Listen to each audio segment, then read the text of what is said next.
Depends అనమాట. Last time YCP వచ్చినప్పుడు 150 seats వచ్చినాయి.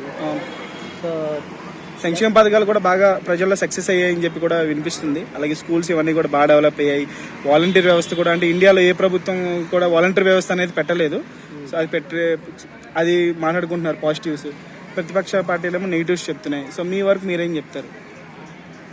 పార్టీ సంగతి తర్వాత అటు ఇటు గొడవ ఉంటూనే ఉంటాయి. ఏంటంటే ఇప్పుడు లాస్ట్ టైం ఎలక్షన్స్ లాగే జరిగితే ఒక 100 సీట్లు వచ్చినా వైసీపీకి గెలిచే ఛాన్స్ ఉంటుంది.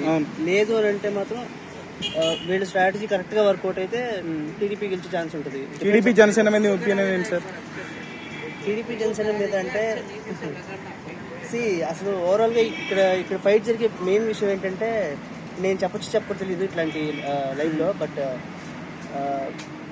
మెయిన్లీ ఏంటంటే ఇప్పుడు వీళ్ళు ఎక్కువ దళితులు సపోర్ట్ చేయడం వల్ల వాళ్ళు తప్పుడు కేసులు పడుతున్నారు అనేది మెయిన్ మోటివ్ వాళ్ళది, టీడీపీ జనసేన సైడ్ వాళ్ళది.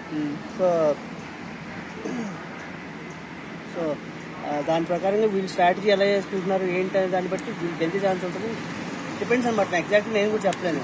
ఇప్పుడు వైసీపీకి కూడా అంటే వైసీపీకి ఇప్పుడు అక్కడ ఒక 100 సీట్లు వచ్చినా ప్రభుత్వం ఏర్పాటు చేసేస్తుంది అంటారా? 100 సీట్లు వస్తే ప్రభుత్వం ఏర్పాటు అయిపోతుంది కదా. మొత్తం ఎన్ని ఇప్పుడు 175 ఉన్నాయి. మొత్తం 175 అంటే సగం కదా, సగం seats, more than half seats వస్తే ప్రభుత్వం ఫామ్ అయిపోయినట్టు కదా. సో వైసీపీ పాలన గురించి మీరు ఏం వింటున్నారు? పాలన గురించి అంటారా? నేనైతే నా సర్కిల్లో, ఫ్రెండ్ సర్కిల్ అంతా ఎప్పుడు నెగిటివ్, పాజిటివ్ అయితే వినపడలేదు నాకు ఇప్పుడు దాకా.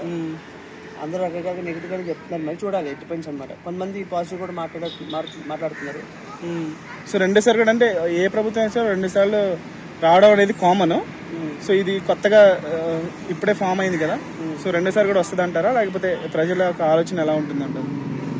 ప్రజల ఆలోచన నేనైతే చెప్పలేను. ఎందుకంటే ఇప్పుడు లాస్ట్ ఎలక్షన్స్ అప్పుడు జనసేన కనీసం 22 సీట్స్ అన్నా వస్తాయి అనుకున్నాం. 22-24 అన్నా వస్తాయి అనుకున్నాం. బట్ ఒకటో 2 సీట్స్ ఒకటే చెప్పారు.